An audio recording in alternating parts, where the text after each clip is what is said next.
Welcome to Comics on a Pyre, a channel to have a meaningful conversation over movies, life, books, and shows, and maybe just a spot to spend time BSing over comics. If you like your entertainment with a bit of substance, then you, my vagabond friend, have come to the right tavern. Tether your horse by the post and come right on in and warm yourself by the fire. Tap that subscribe button, and for the next few minutes, my fellow George Carlin reprobate, lend me your ear.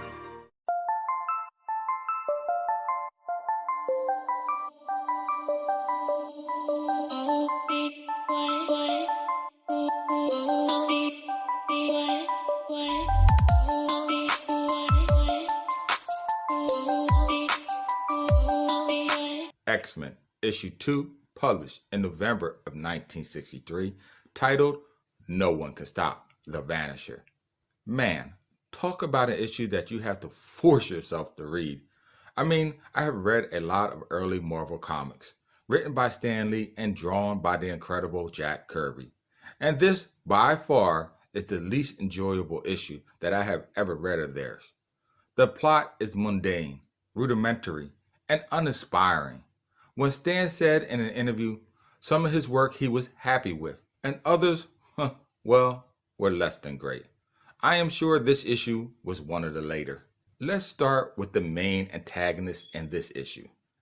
An issue that so far happens to be the first appearance of the Vanisher, a mutant who possesses the ability of teleportation. He's able to teleport both himself and a certain amount of additional mass over an unknown distance, almost instantaneously. This guy is so hokey looking. I mean, it is comics. Most characters' uniform designs are over the top, shall we say. Wolverine even mentions this in the first X-Men movie. But this guy's garb takes the cake. He's bald, has a Zorro mask, and his outfit looks like something that you would wear in a RuPaul drag queen show while strutting down the runway. I mean, Liberace must be rolling over in his grave by now. And Elton John, jealous with envy. Even in the early days of Marvel, this guy is less than, shall we say, visually intimidating. He looks as though at any minute he will break out a character and start singing show tunes. Anyway, besides all that, the plot of the story is that he uses his teleportation abilities to both rob banks and to steal top secret agent files. Continental defense plans, in fact. Plans that if he is not paid $10 million for, he would hand over to the communists. Why does he not just steal the $10 million directly from the banks is anyone's guess. But it is the 60s, and Stan has implemented in most of his early Marvel story themes of communist conspiracies and an us against them mentality. He did it in the Iron Man's origin story, in an early story of Thor, the Thunder God, and in Ant-Man's comics as well. One feels as though it was truly a theme of the time. When the X-Men first confront the Vanisher, he is able to outwit them and escape. But the second time, it is a different story.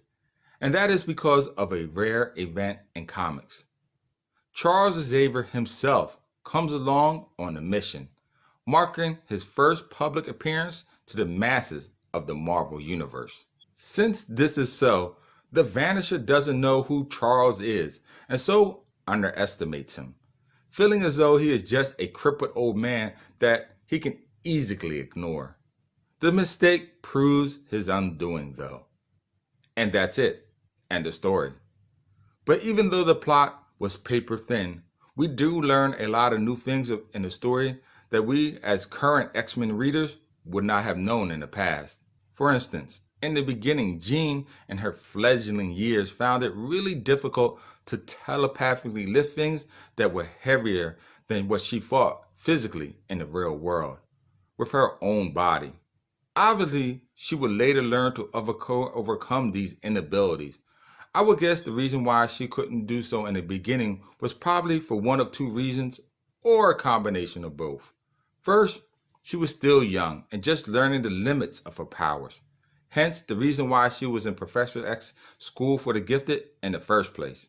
And two, just like Luke Skywalker in The Empire Strikes Back, She mentally believes because of the item's size and weight that she will be automatically unable to lift it because she cannot do so physically in the real world. All things seem impossible until they are done.